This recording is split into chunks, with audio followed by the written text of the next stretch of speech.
2 years ago, from my research, I'm convinced it's much more serious than that. It's more than a loose-knit network. It is a conspiracy. In 1784, a copy of this document was sent to the Illuminist Weishaupt and delegated to foment the French Revolution. Mean the Illuminati was responsible for the French Revolution? Yes, absolutely. The courier was struck dead by lightning as he rode through Ratisbon on his way from Frankfurt to Paris. What about a little divine intervention there, huh? The police found the subversive documents on his body and turned them over to the proper government authorities. After careful study of the plot, the Bavarian government ordered the police to raid Weishaupt's newly organized lodges of the Grand Orient and the homes of some of the most influential associates, including the castle of Baron Basen-Sonderdorf. Additional evidence was thus obtained convinced the authorities that documents were a genuine copy of a conspiracy by which the Synagogue of Satan had controlled the Illuminati at the top, planned to use wars and revolutions to bring about the establishment of one kind or another of a one-world government, the powers of which they intended to usurp as soon as it was established. In 1785, the Bavarian government outlawed the Illuminati and closed the lodges of the Grand Orient. In 1786, they published the details of the conspiracy. The new order of the world, our enterprise is now a success. He said these blind slaves say they are free and highly educated, even as they march behind, notice this word, signs. Have you ever taken time to analyze a sign or a billboard or logo?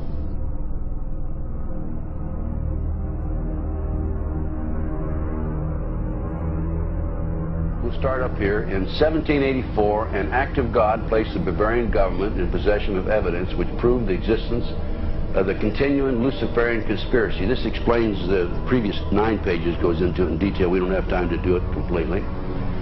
Conspiracy. Adam Weishaupt, a Jesuit-trained professor of canon law, defected from Christianity and embraced the Luciferian ideology while teaching at Ingolstadt University. In 1770, the money lenders who had recently organized the House of Rothschild retained him to revise and modernize the age-old protocols designed to give the Synagogue of Satan ultimate world domination so they can impose the Luciferian ideology upon what remains of the human race after the final social cataclysm by use of satanic despotism. Weishaupt completed his task on May the 1st, 1776. It's a communist holiday, isn't it? May 1, 1776. The plan required the destruction of all existing governments and religions. In 1776, Weishaupt organized the Illuminati to put the plot into execution. The word Illuminati is derived from Lucifer and means holders of the light.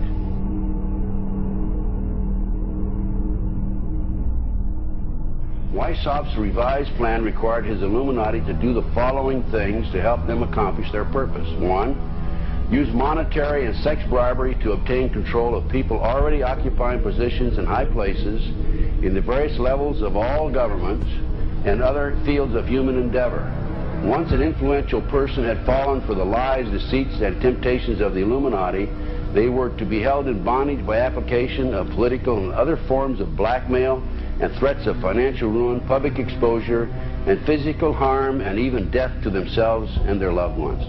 Number 12.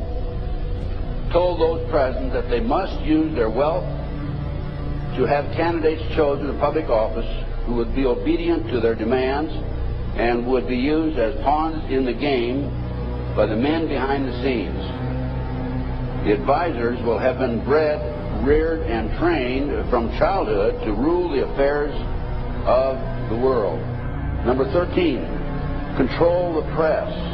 Number 16, infiltrate into the secret Freemasonry to be used for their purposes. That's been documented many times. Number 17, expound the value of systematic deception, use high-sounding slogans and phrases, and advocate lavish promises to the masses, even though they cannot be kept. I will not forget the wound to our country and those who inflicted it. I will not yield. I will not rest I will not relent in waging this struggle for freedom and security for the American people. So I don't know where he is. Nor do, I just don't spend that much time on him. We will not tire. We will not falter. And we will not fail.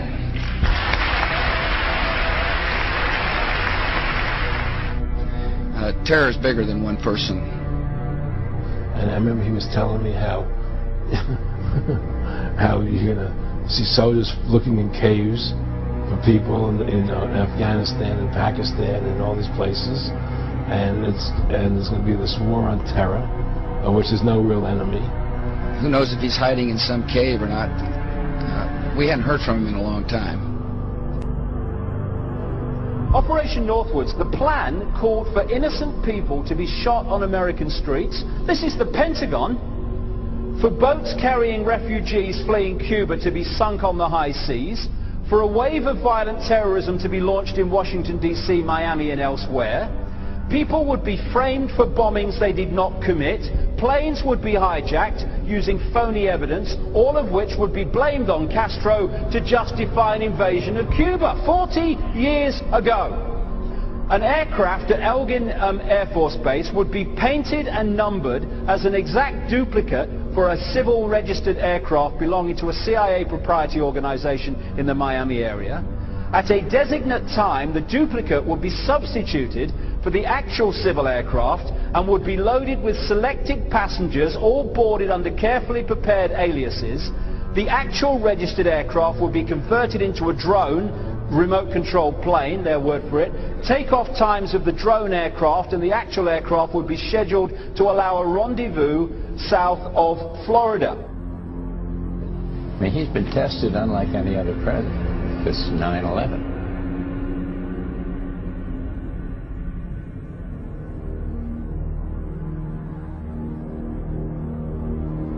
We have in this past year made great progress in ending the long era of conflict and Cold War.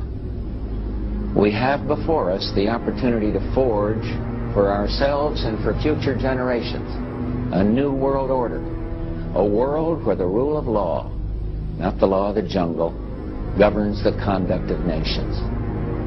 When we are successful, and we will be.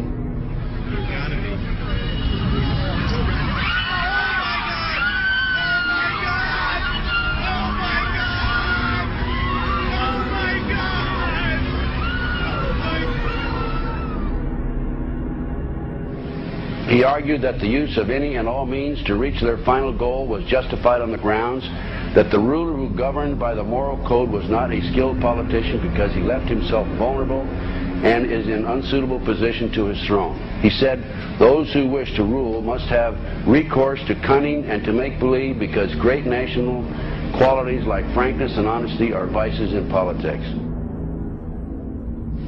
Fellow citizens will meet violence with patient justice, assured of the rightness of our cause, and confident of the victories to come. In all that lies before us, may God grant us wisdom, and may He watch over the United States of America.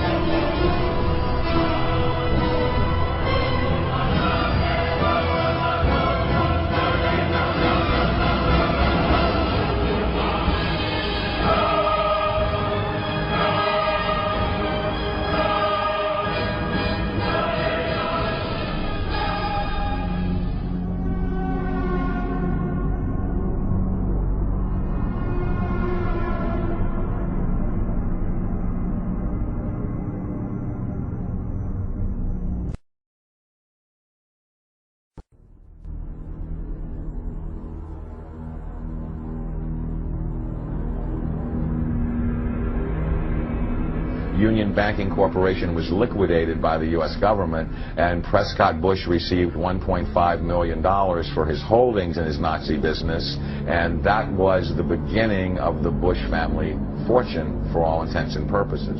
George Bush takes his inspiration from what he learned in Skull and Bones and from the Thule Society that Hitler and Goebbels and Goring cut their teeth in, Bohemian Grove, these evil organizations that perpetrate the ugly things that these criminals are doing to this country, for which they must be held accountable.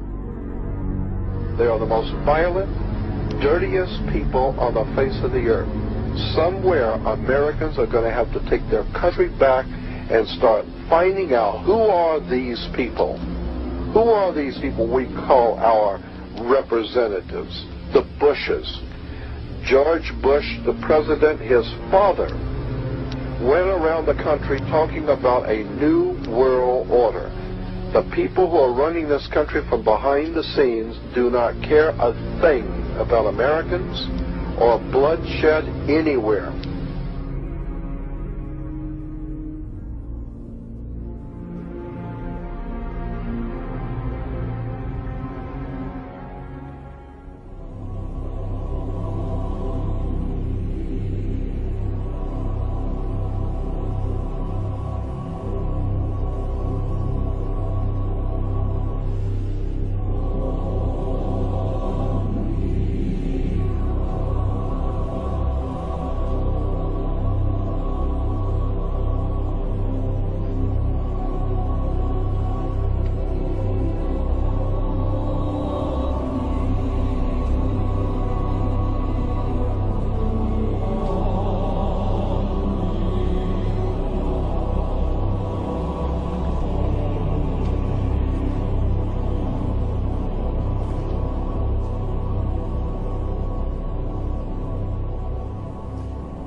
You were both in Skull and Bones, the secret society. It's so secret we can't talk about it. What does that mean for America? The conspiracy theorists are going to go wild. I'm sure they are. I don't know. I haven't seen the web. Number 322. Sir. Were you a member of Skull and Bones from college in Bush? Were you in the same secret society? That's all right. Let me answer his question. Whoa, don't chase me. I can't do anything.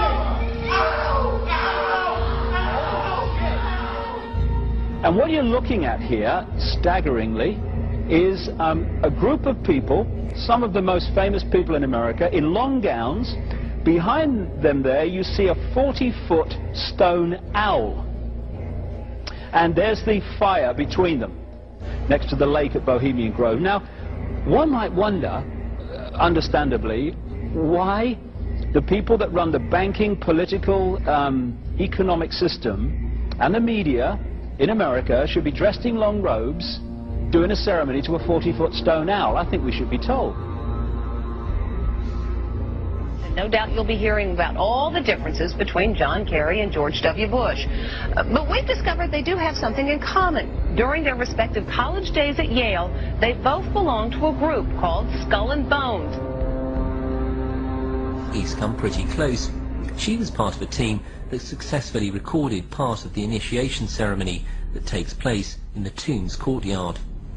Okay, you have the doorway here. Yeah. Okay, then to the right you have a hedge, and then you have an evergreen tree. If you follow that line straight back, courtyard's in there. Ah, okay. So that's where they have the ceremonies in the outdoor part of it. Part of it was indoor, so we only got to see the outdoor part. Right. We only got to, and to listen to the outdoor part. God only knows what went on indoors. And what did you hear? What was it you know? You managed to get this unique it was disgusting. It was gross. I mean, they were pretending to murder people. What was the tone of it, though? Was it jokey or was it quite... No, it wasn't jokey at all. It was sick. It's about the only thing to describe it. It was sick.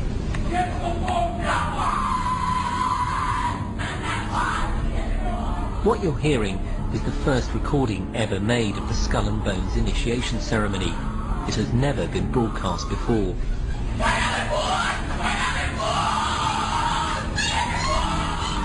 15 new members of the club are being introduced into the macabre rituals of Skull and Bones by the senior students who are about to graduate. The club has what some might see as a strange fascination with death, skulls and bones.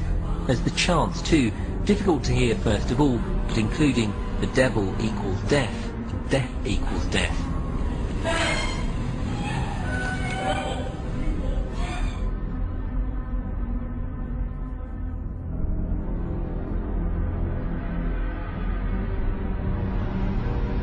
But when you get into a secret society of spirit worshippers, then, and especially when you're invited there by the direction of the higher-ups in the spirit world, you never get out of there alive.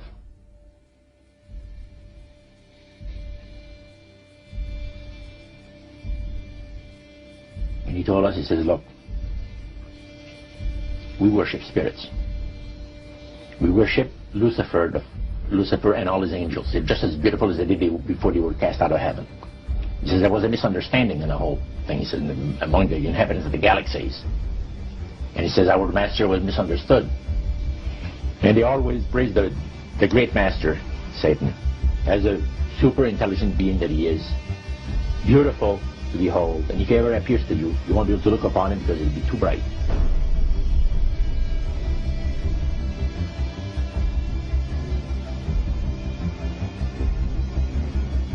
What have Herbert Hoover, Art Linkletter, Jack London, and Richard Nixon all had in common? Well, they've all been members of the exclusive all-male Bohemian Club in California, where every year at this time, the elite from around the country get together for 2.5 weeks of fun and games. Among its members are businessmen like Leonard Firestone and Edgar Kaiser, and political figures like Gerald Ford, Henry Kissinger, William French Smith, and George Shultz. President Reagan, Vice President Bush, and Defense Secretary Weinberger are members of other camps. Richard Nixon is a Bohemian, and so are high-ranking executives of such companies as Eastern Airlines, Standard Oil of Indiana, and Bank of America. Privacy is one of the Grove's most cherished virtues. Members may not photograph, record, speak, or write about activities at the retreat. While many public officials are Grove members, the press is a distinctly unwelcome guest.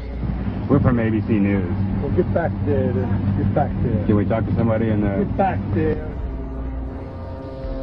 You see, for over 120-plus years in Northern California, in Sonoma County, on a 2,700-acre secluded redwood grove, leaders from around the world, prime ministers, chancellors, presidents, governors, again, the heads of industry, banking, academia, the media, Hollywood, travel there to engage in bizarre, ancient Canaanite, Luciferian, Babylon mystery religion ceremonies.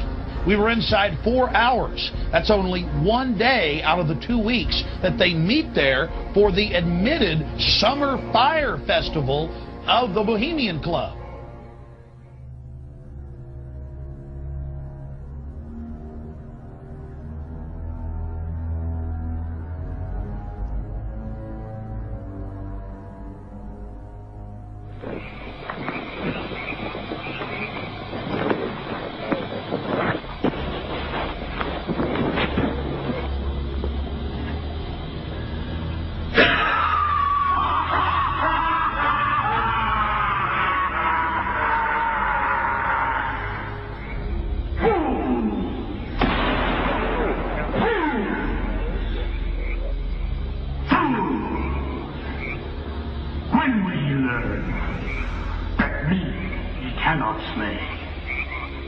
Year after year, he burned me in this room, lifting your puny shouts of triumph to the stars. But when again, he turned your faces to the marketplace, do ye not find me waiting as of old?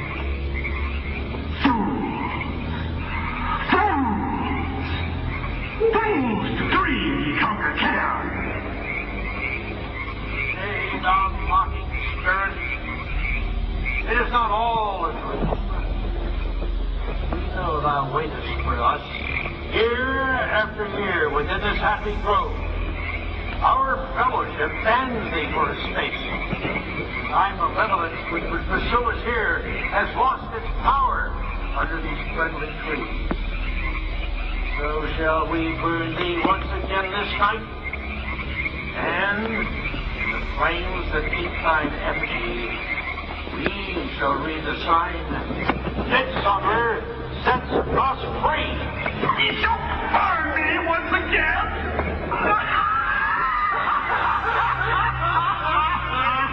Now but these ways, which hither ye have brought from regions where I reign, ye fools and priests, I spit upon your fire.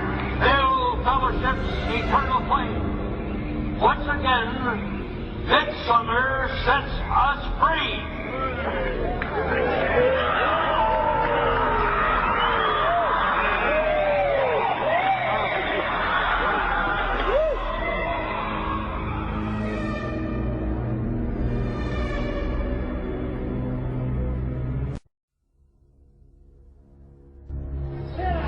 The Bohemian Club,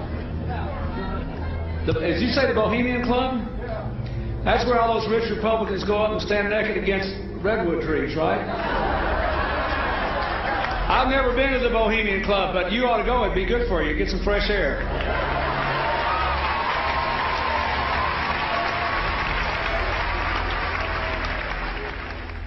One last question. I read a Washington Times article many years ago where you had a comment about the organization, and then now it's been in the Wall Street Journal, it's been in a lot of different newspapers, and that's the Bohemian Grove. And back in, what was it, 1996, when you joined as a Clinton advisor, the Republicans were criticizing you, oh, what about Bohemian Grove? And then you countered them by saying, hey, I don't run around in the woods naked. What did that mean? Here is the before-mentioned Washington Times article where he said, I didn't run around naked like they do. I don't know what quote you're referring to. I'm not aware of any quote like that. Listen, I am a happy member of the Bohemian Grove. I like the folks who come there, and it's really inappropriate for me to talk about the group beyond that. Thank you. Have you been there for the ceremony with the cremation of care? Frankly, I don't think that's something I need to talk to you about. Really? That's right. Well, I'm Alex Jones, and I snuck in there in 2000. I'm the guy that blew it wide open and got the video. It's been on national TV. Well, I disrespect you for that. You do? I do. There's a lot of big public officials going in there. Don't we deserve to know? I don't know anything about you, and I don't know anything about your film. But if you go in there with an understanding, you violated that understanding by releasing that film, and I don't respect you for that. Really? I'm sorry. You took an understanding when you went in there that you would not do that film. And did you have an understanding when you went in there? No. Did you crash it? Yes. Yeah, and it has no trespassing signs there too, doesn't it? No, they put them up after. Oh, I'm sorry. I'm sorry, sir. I've been there before. I know what the circumstances are, and I'm sorry you violated the understandings. That was not a gentlemanly thing to do. But what about the ritual? Is the ritual genuinely?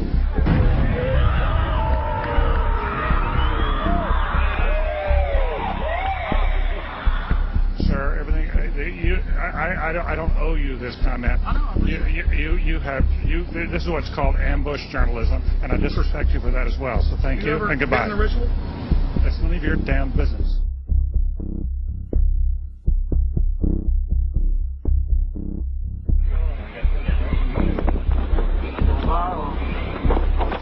Prince of all mortal wisdom, owl of Bohemia, we beseech thee, grant us thy counsel.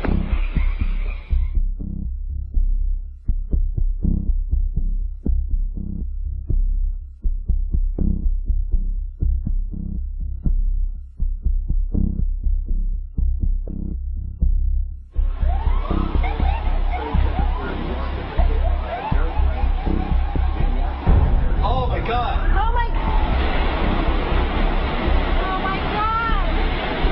Oh my God! Oh my God! I told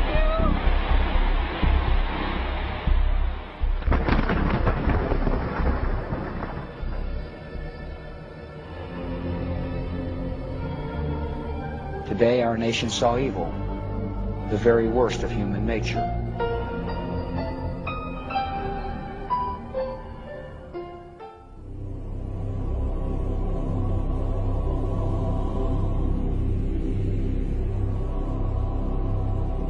They had exactly the same agenda, and that was for bringing in this New World Order. I heard George Bush talking at that time. He was talking to Bill Clinton, and I've since photographically recorded it and wrote it verbatim in our book. that when the American people became disillusioned with Republicans leading them into the New World Order, that Bill Clinton, as a Democrat, was going to be put into the office of president. This was decided in 1984. Actually, I'd heard about it even prior to that. But that, as of 1984, they were already discussing it as an absolute fact. The CIA is carrying out mind control on countless numbers of unwitting American victims. And he even went so far as to say the basic methods that they use in this mind control: hypnosis, drugs, and torture. Three parts policy that they had adopted there. The second one was to find a way of being able to get total control of people's minds. And that would be done by taking hypnotism out of the realm of the occult and introduce it as a new science for the benefit of mankind.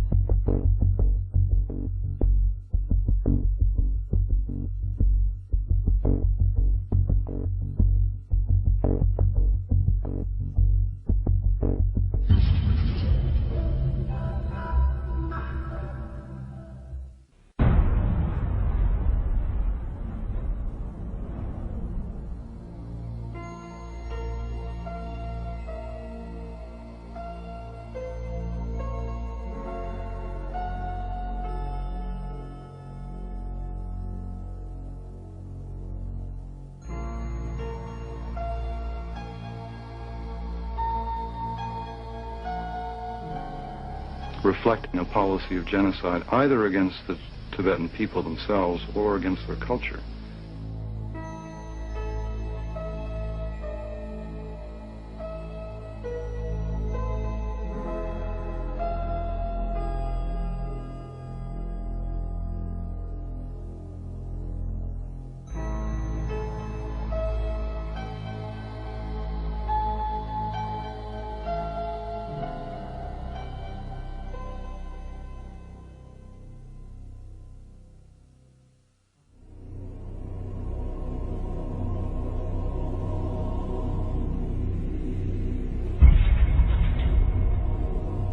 Once I realized I had met an honest, genuine, high-level Freemason who told me there were 13 levels of Freemason above the 33rd degree, and that these people were God. There was no God, they were God.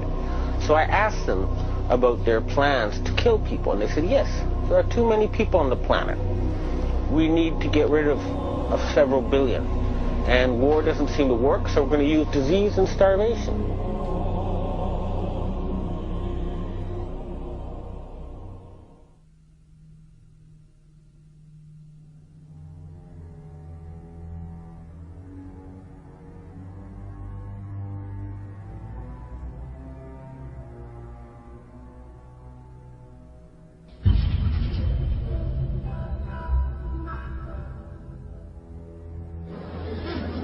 He knew what was happening, and he attempted to warn us when he left office. He told us, quite bluntly and in no uncertain terms, to beware of the military-industrial complex.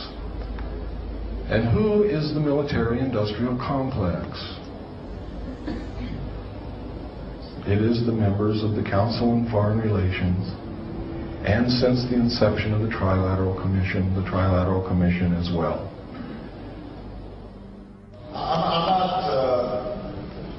The Council on Foreign Relations, I don't know if I'm an official member. I've spoken there before. It basically is just a forum where a bunch of people talk about foreign policy. Was made up of the Executive Committee of the Council on Foreign Relations. Now, it is extremely significant that you understand that the first 6 members from the government, along with President Eisenhower, were also members and longtime members of the Council on Foreign Relations. They believed in that organization. They believed in its goals, which was one world government.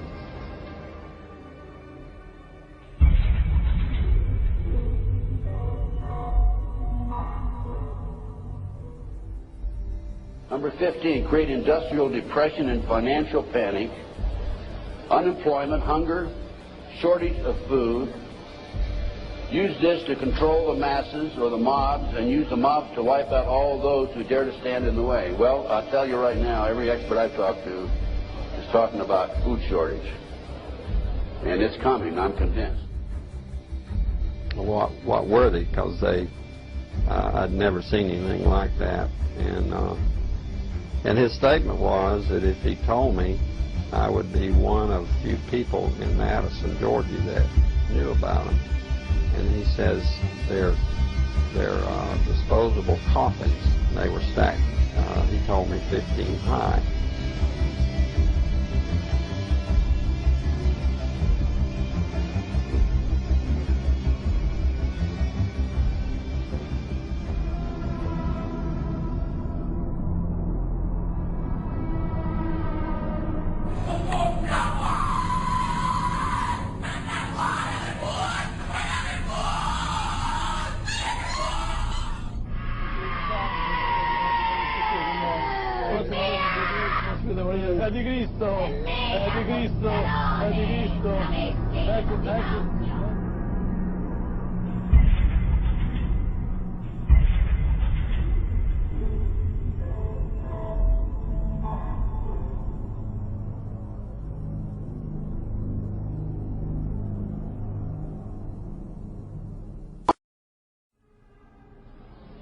One of the driving forces behind this movement, the Illuminati, is the satanic cult movement in this country today.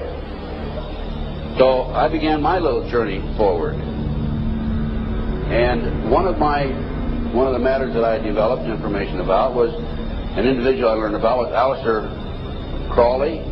He likes to have his name pronounced Crowley to rhyme with holy. And the Satanists today, and for the number of years in the past, have basically used his philosophy and his writings as a guide. He had so many Masonic degrees that you could fill up 5 pages of a book with them. This guy was probably the most highly honored Mason in the world.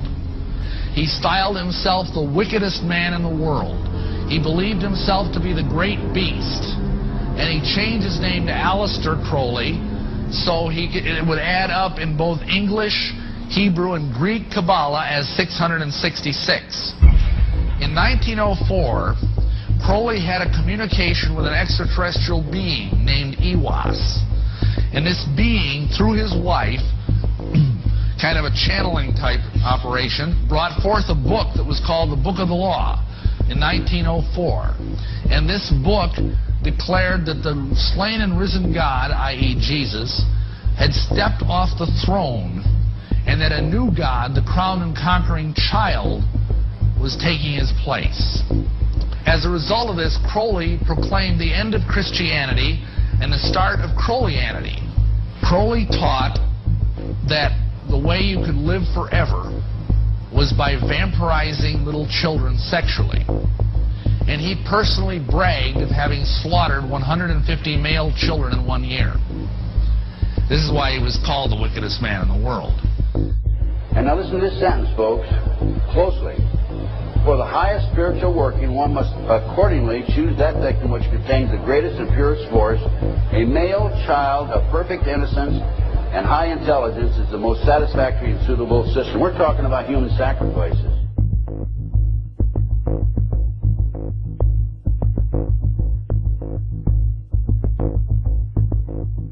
And they'd also drug them up, and they'd take a sacrificial knife and they'd start from the chest and move all the way down to your abdomen.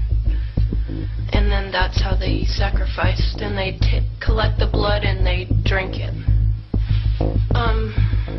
When the mid-September through mid-November, they sacrifice babies and nothing but babies because they need the pure blood of the untainted children.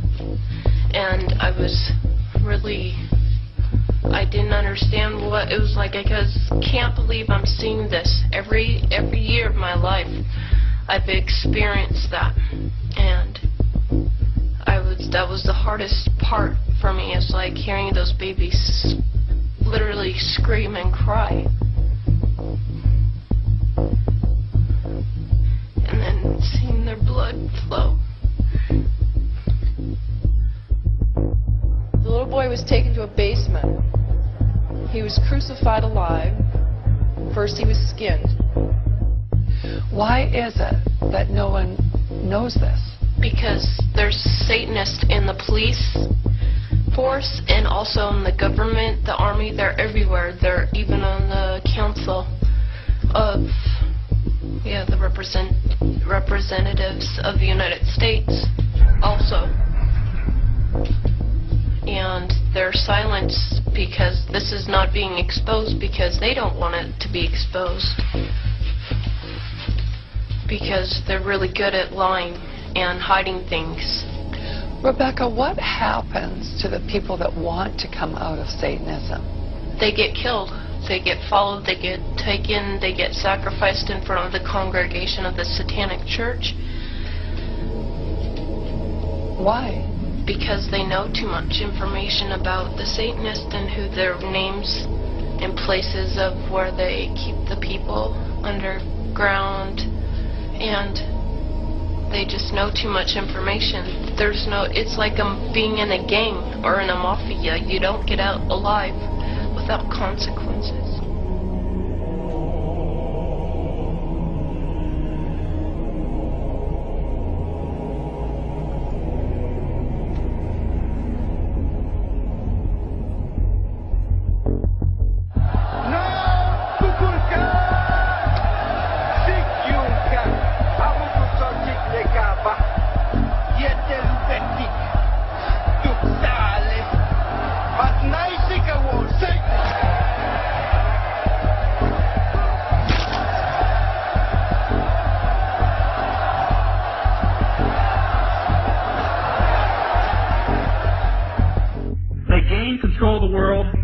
Bankrupting their own businesses.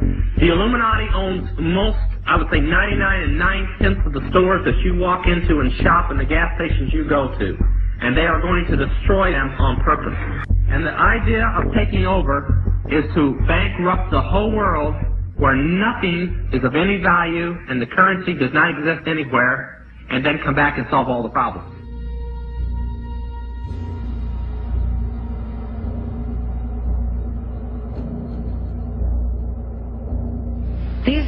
These guys who are manipulating my mind and programming me for mind control purposes claimed, and these criminals in control of our country as well, claim to be gods, demons, and aliens in order that I feel totally helpless, in order that I felt like they were beyond my realm to affect.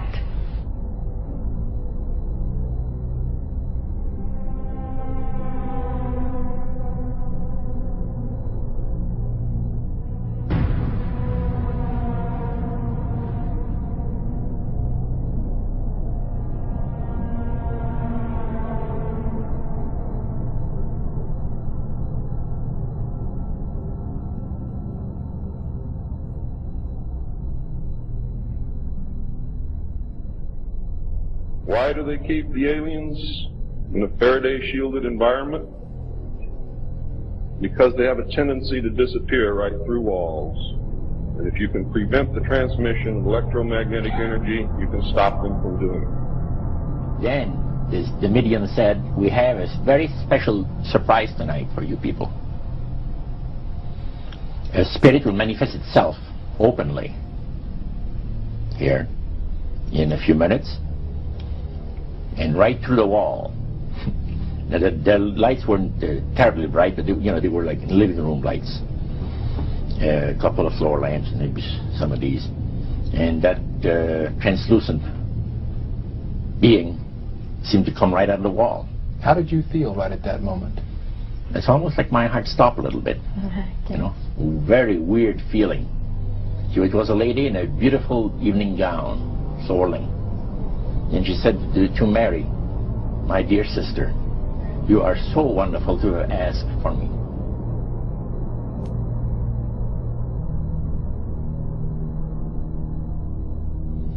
So, he said the supposed spirits of the dead that you're talking with are demon spirits. You're fallen angels. You're beautiful beings. Just set it out, just like that. Oh, yeah. It didn't make you uneasy when he said they were Well, it shocked you a little bit, you know. something that you first hear mentioned to you. He said, you guys have got a great future ahead of you. Because we've been told, the high priest of our society, secret society, has been told that the master has very special plans for you too. Now, what did he mean by the master? Satan. He said that she was made successful in her singing career by a dear friend of hers that was the same age as she, and died when she was 18 years of age. And Loretta was trying to get into the singing world, you know, but she says, I had no success at all. Until one night I was sitting in bed reading a book, and she says, who walks right through the wall with my friend, the spirit of my friend? And she says, Loretta, I'm going to make you a very famous person in singing Western country music, and I will be with you all the time. She said, her voice went through me, the power. See, and you saw this in a television documentary? Yeah. This was, I believe, 1976 it took place. Now, the priest explained that when people believe in this business, they are actually opening themselves to be completely deceived by demon spirits, because it gives the demon spirits an opportunity to impersonate the dead. See? And for people to believe their lies. Isaiah 14 and 11 even speaks of vials being built into his body. Vials are pipes. The piper is calling you to join him. The Illuminati doesn't produce rock music to entertain you. They don't produce rock music to make money. They don't need that money. They own everything anyway. They do it to put demonic influence in your life.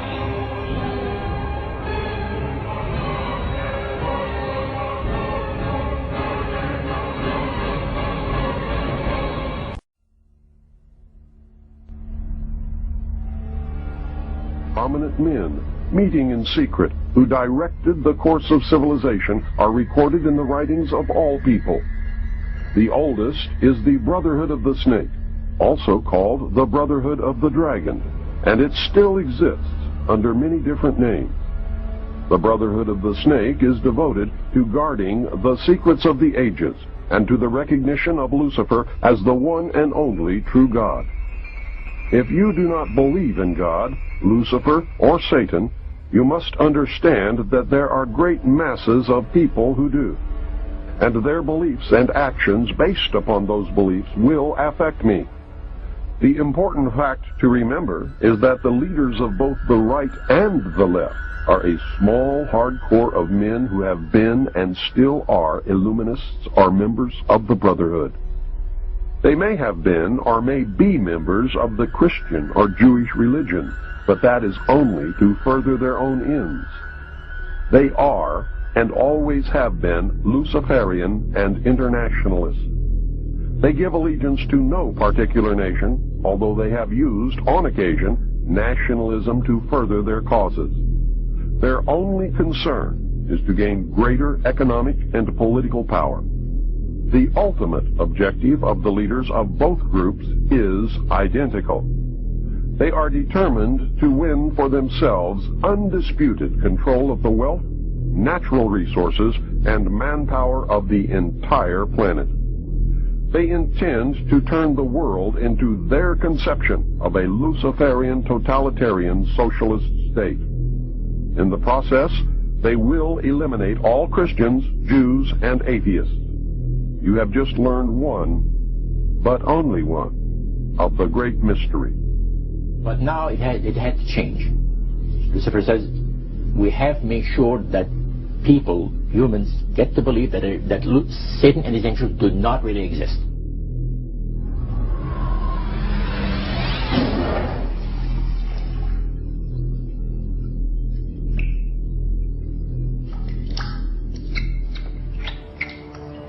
That's what they're trying to do. They're trying to disconnect us from multidimensional infinity so that we don't see the world from that perspective, and therefore see through the illusion and see through the nonsense and see through the lies. And then once they've disconnected people, they then program this lower level of our consciousness with a reality that suits them. And therefore, the only information that they have to get a fix on how they see life themselves and reality in general is through the eyes and the ears. And who controls that? The Illuminati control that. They're trying to disconnect us from multidimensional infinities, and then once they've disconnected people, they then program this lower level of our consciousness with a reality that suits them. If there's a reality out there pertaining to any alien influence, we need to sort out the government misinformation and disinformation and mind manipulation techniques that they're using. I know for a fact that the plan is to make all of us feel totally helpless. That what's happening is beyond our realm to affect because we've been taken over by aliens. That our Independence Day is dawning. So beware of that. Understand that those criminals have been keeping information and technology from us under their blanket of national security. They are 25 years ahead of us at least. They're way ahead. So when they say, it's aliens, and they show us some incredible technology, don't fall into the trap of feeling totally helpless, that this is beyond our realm to affect. Superstition begins where knowledge leaves off. And they have been keeping knowledge from us for a long time. People have all kinds of belief systems. And I'm sure each and every one of you has various and different belief systems as well. I'm not saying that there's no such thing as aliens. That would be foolish of me to even say anything like that at all. But what I am saying is that it was my experience that these were people claiming to be aliens. Some people in this world who are about to destroy the sovereignty of nations, take away our Bill of Rights. The UFO thing is integrally tied into this in some way. I'm not exactly sure how, but if extraterrestrials are real, then they're controlling everything, believe me. If they're not real, they're being used as a threat from without to scare people into coming into this one world global unity of humanity in order to face that external threat. And in the process, we're going to lose. The ordinary man will lose. You need to understand, disinformation is deliberate deceit to hide other things. And so there's so much of that. And some of it is surprisingly well-sponsored disinformation. I'm going to sum up this talk and mention an overview of the alien agenda. The alien agenda is really decimate the planet to take the remaining human subjects as slaves, and the aliens would use this planet for their own means. My question I'd like to ask is this. If the aliens have a 1,200 IQ, can speak all these languages, and are so powerful, what prevents them from just taking over? Well, it's a good question. We are an alien species to them, and our germs have a tendency to kill them. They're also a dying race, and they're in far worse condition than anybody with the worst case of terminal cancer. They are in need of us to some degree. And some of it is surprisingly well-sponsored disinformation. So I think my question is actually to Clifford Stone. You said that you had seen aliens on a craft that had crashed. I wondered if you could describe what they looked like. I could, but it would probably take a whole lot of time. The reason I state that, when I got out in 1989, we had cataloged 57 different species. You have individuals that look very much like you and myself that could walk among us and you wouldn't even notice the difference.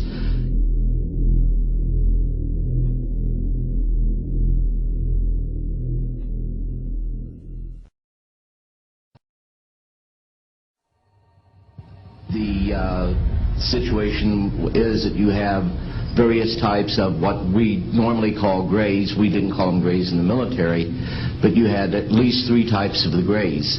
You had some that were much taller than we were.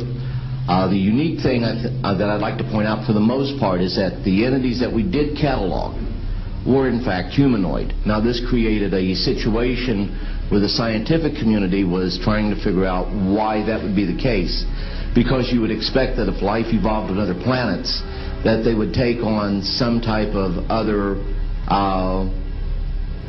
being, so to speak, not necessarily look humanoid or be bipedal such as we are.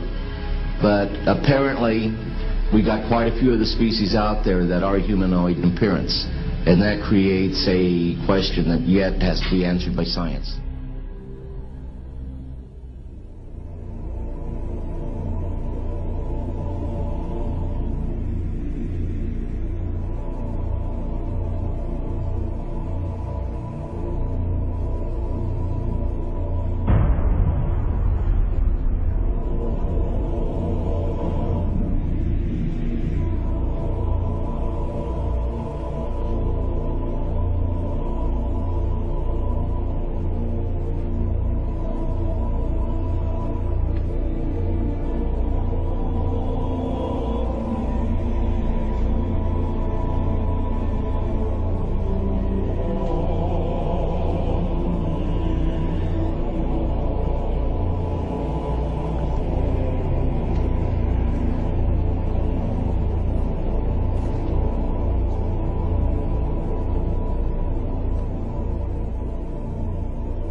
Does that explain some of the visual glances of these things?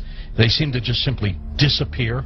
They're gone. Exactly. I mean, they're appearing out of nowhere and then disappearing right in front of people, and that's why scientists who have no access to grind, they just say that it doesn't make that much sense. And also, if they're just trying to observe us, to take account of what we're doing on Earth, I mean, after a while, after so many months or years or centuries, it kind of gets old. They either would take us over, or they've already discovered all the information they need to know about Earthlings, and so they're just going to take us over or make first contact and just sort of do what they need to do next. To endlessly observe us, it doesn't make any sense. It's something where, and also see if we have all these sightings, as you know much better than I do. Where are they landing? We don't see them getting out to get anything to drink or to eat. We don't see them.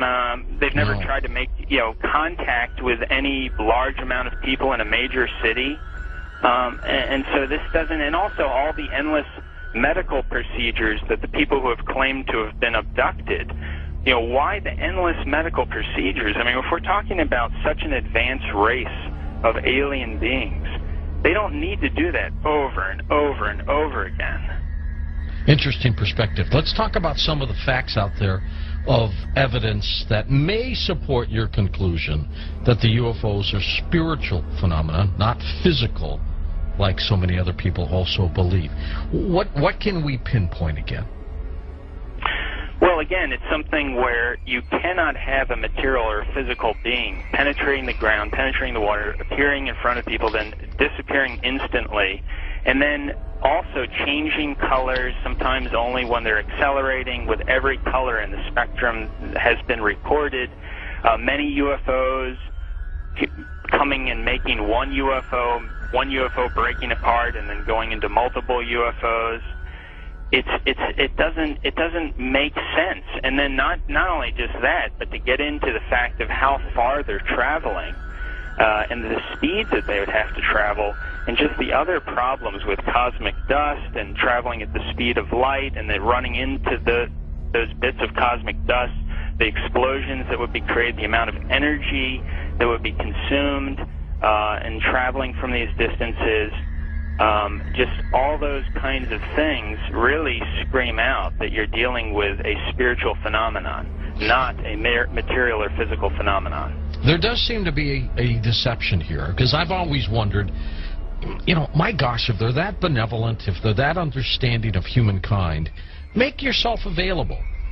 That's why you know, some of these other scientists have said that they seem to be trying to set people up to deceive them as if they are aliens, but the facts just say that they can't be that there's something else. It doesn't make any sense, and there's something else, a psychological deception that's going on here.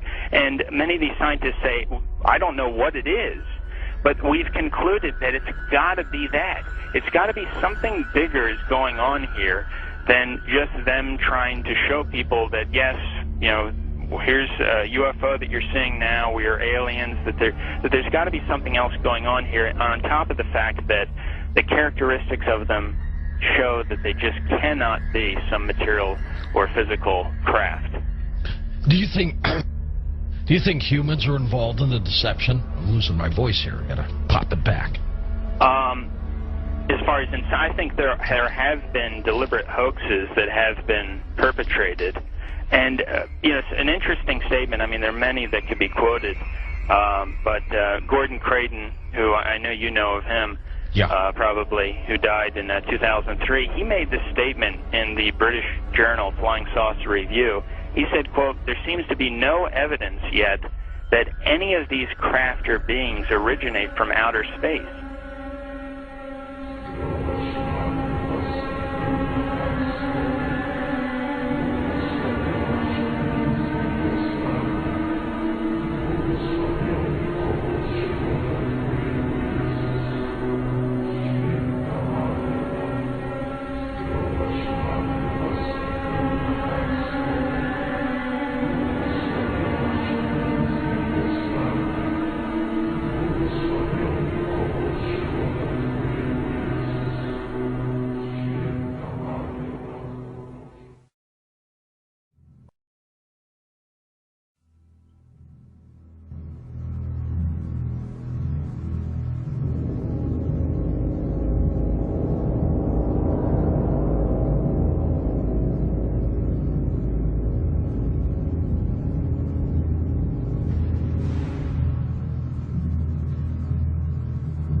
They appear to have the ability to materialize and dematerialize without a trace.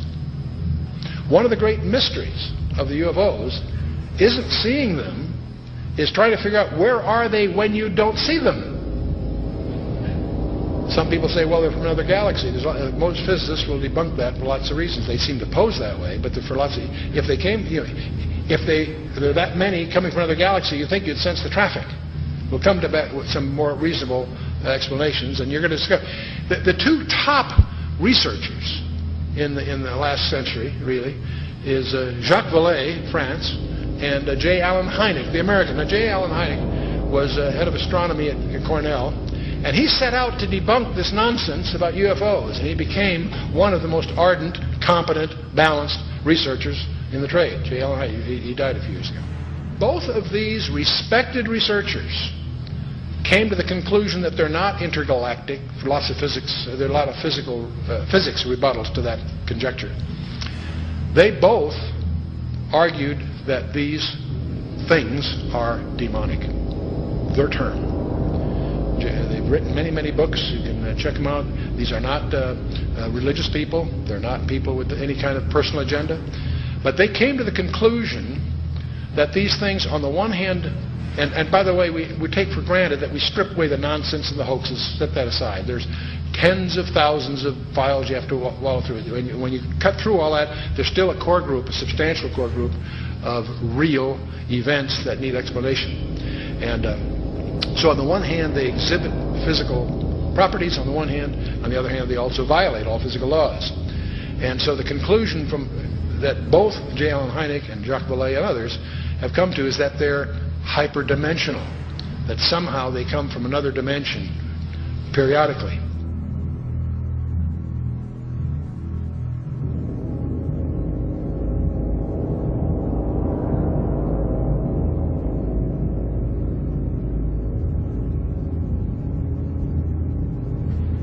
But both of them came to the conclusion that these creatures are hyperdimensional. They're not from some other galaxy. They also both concluded they're hostile because they pretend to be something they're not.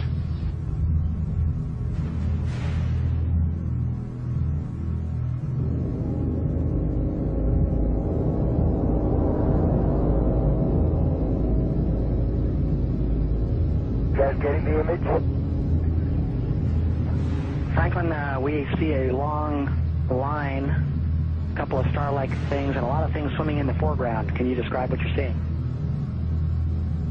Well, the long line is a tether, and there's a little bit of debris that kind of flies with us, and it's illuminated by the sun at such a low angle. So there's a lot of stray light, and it's getting washed out quickly, but Claude is trying to do a quick, good job here adjusting the cameras. It wasn't until a few years ago that I really started to get into researching all this information, looking at, going through thousands of pages of information about UFOs that just confirmed, what I had already believed about this phenomenon. That I believe the evidence clearly points that they are, in fact, demons. And, there are others, Brother Michael, who are now beginning to believe that as well. So you're not out there all by yourself anymore. So these demons would make them then spiritual phenomenon, I would take it, right? Yeah, I think when you look at it, there's certain characteristics that everyone will agree has been seen and demonstrated also by these UFOs, such as they penetrate the ground, they penetrate water, they disappear in front of people, they appear right in front of people. One person will see a UFO and the person next to them will not see the UFO. They change colors, sometimes only one accelerating. They change shape, they change size. Many people have made the comment that they seem like they're alive almost. And so these are all characteristics of something that's not a physical or material being or construction. It's got to be something that's a spiritual phenomenon with those kinds of characteristics.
somewhere between 1 and 3%, various polls agree, somewhere between 1 and 3% of Americans claim that they have had an abduction experience. That's over 5 million people, or in that neighborhood. Not a few thousand deranged people, not a few, disaffected. This is, we'll talk a little more about this. This is a very, very disturbing phenomenon in the counseling profession. Now, part of the problem of the UFOs is they have some paradoxical behavior. On the one hand, they're seen by multiple competent witnesses. They are plotted on radar, sometimes multiple radars simultaneously. They leave tangible traces on the ground, sometimes radiation, evidence of burning and other things. So they are apparently real in the sense of being physical, on the one hand. There are photographs. Sometimes they show up on photographs, sometimes they don't. But here's the problem. While they seem to be tangible on the one hand, they exhibit behavior that can't possibly be physical. They can go in excess of 6,000 miles per hour without sonic booms. What on earth does that mean? I'd like to know how they do that trick. They've been plotted making right-angle turns at over 16,000 miles an hour. That defies the laws of physics. That's now perhaps the most disturbing thing of all. They appear to have the ability to materialize and dematerialize without a trace. In his book, Secrets of the UFOs, ufologist Don Elkins made the following observation. I have found that some people can achieve the contact phenomenon simply by being hypnotized, and the same general message permeates over 90% of the millions of words received by thousands of people around the world. No one knows what hypnosis is. No one knows what goes on in the mind. It's an altered state of consciousness like yogis and witch doctors have been practicing. It loosens the normal connection between your spirit and your brain, and of course if the hypnotist can control you, make all kinds of suggestions, make you think things are happening that are not happening, make you think you have powers that you don't, experiences that you haven't, even implant memories. Other beings, if there are other minds out there, they could also do the same thing.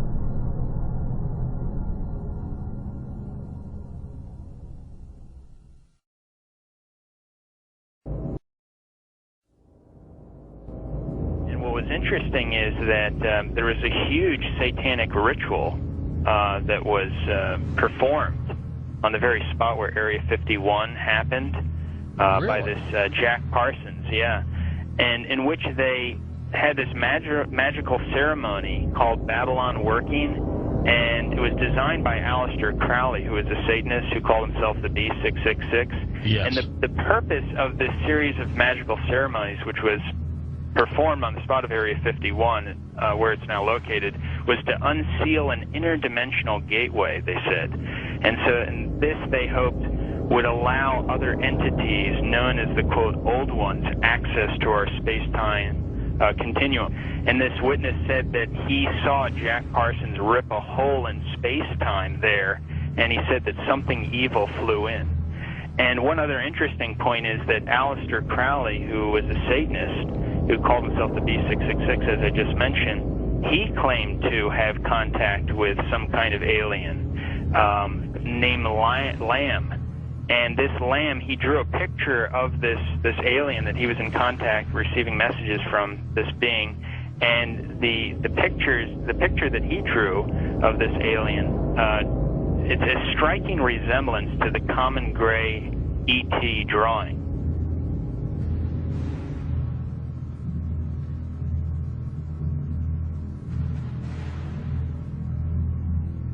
And obviously they have the secret base there where advanced aircraft is being tested. And so it's not one or the other, it's actually both. And what's interesting is this fellow Jack Parsons, who was the main person involved in this satanic ritual, he was involved in creating some of the most advanced technological stuff that we have right now in rocket propulsion systems. He was even involved with a lot of stuff that NASA does. They even named a crater on the moon. It's called the Parsons Crater. It was named after Jack Parsons. Right. So you see all the connections here. You know, I've long believed that if there is satanic activity on this planet, and I believe there is, if they are in constant communication with these demons, or even if they conjure them up, Brother Michael, is it possible they do with their rituals and things like that?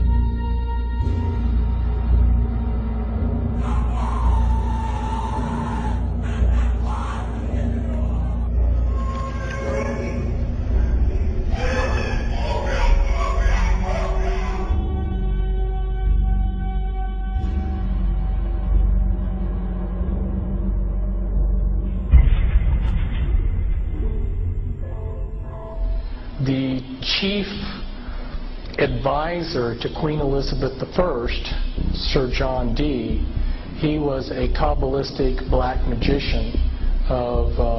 He had gone to the continent and learned from the top Jewish Kabbalists black magic, and he was the chief advisor in the British Empire. And he created Enochian magic and the Enochian language, which the Illuminati, which are hiding behind the Jehovah's Witness headquarters, they use Enochian rituals. Sir John Dee conjured up demons or angels, okay, with his black magic. The beings that he conjured up, there were pictures drawn of them, and they look identical to what we call gray aliens. Okay, I tell you something. And then I visit with debriefing people that came out of high levels of the Illuminati, and these different types of aliens are participating in Illuminati rituals.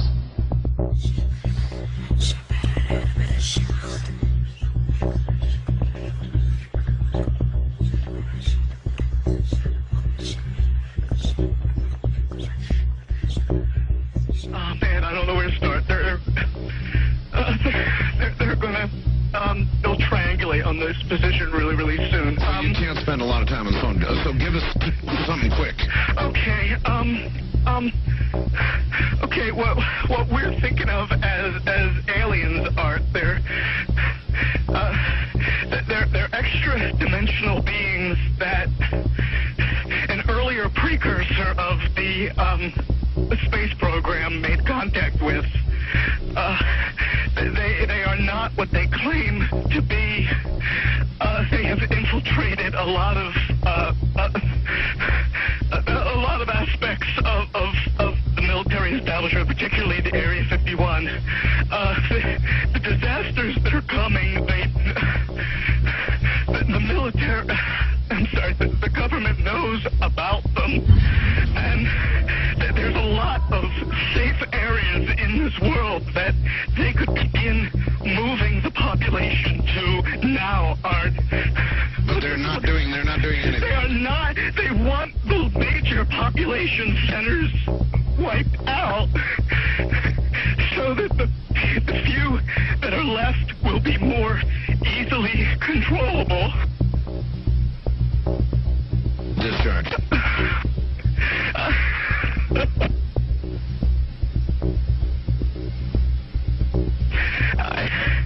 I started getting...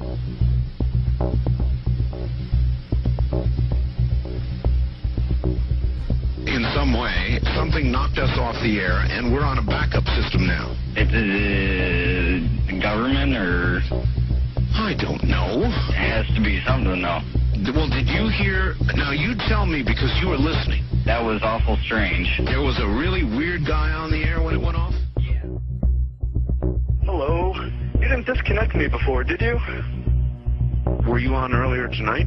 No, not, towards the end of the last hour, you said east of the Rockies, you're on the air, and your voice was immediately replaced by the operator saying your party has not connected. Oh, well, see, as you can now tell, I don't screen calls. So what happened, obviously, was that I answered the phone just at the very instant that you had been ringing, as long as they were going to let you ring. Yeah. And so that occurs, obviously. Sometimes I go to a line and it's dead and nobody's there, and that's what's happened. You know, we just were on the cusp there. Anyway, I'm glad you made it back through. Yeah, you got all my paranoia buttons running. I always get very nervous when I call you. I'm Brian. I hung up on you last week. Oh, I see. And I just figured, damn the torpedoes. I'll just do this and let the chips fall where they will. All right. Everybody, I am the Area 51 caller. That's my statement, and let you or whatever tear it apart. You claim you're the Area 51? I am the man. How do you account for the fact, Area 51 caller, that part of the way through your spiel, the satellite went down? I have no idea, and it scared the heebie-jeebies out of me that night. I've called a number of times on your specialty line nights doing different, kind of wacky characters, and I didn't know what you wanted me to do. I knew it was very difficult for me to prove to you, but I just thank you for your patience in dealing with me up to this time. All right.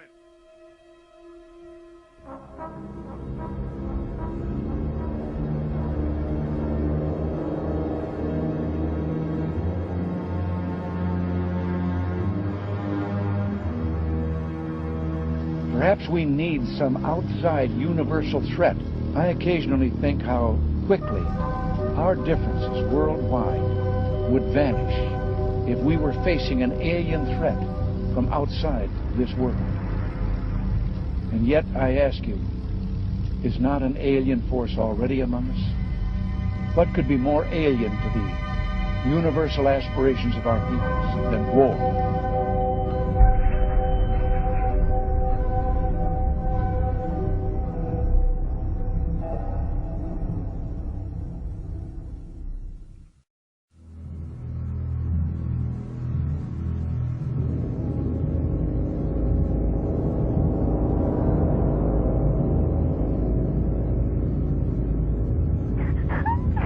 I pray that her mind may be opened to her. We bind all the powers of darkness. Don't you worry. Who are you? Who are you? The Keeper? Rebecca? Rebecca, Keeper, get out of the way. I command you to stay out of the way. Rebecca? Yes? Say, I, Rebecca, I, Rebecca. want love. Stay out of the way, Keeper. Stay out of the way. I want love. I want out. I want out. Say, I put my trust I put my trust in God. in God. In God. Stay out of the way, Keeper. God. Libera, mamma mia, no, maligno, maligno, Cristo più forte, caccialo via, di la verità, di la verità.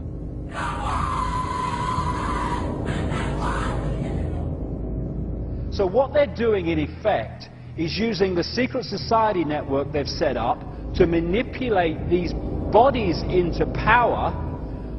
But in doing so, they're putting themselves into power because they're controlling the mental and emotional processes of these vehicles.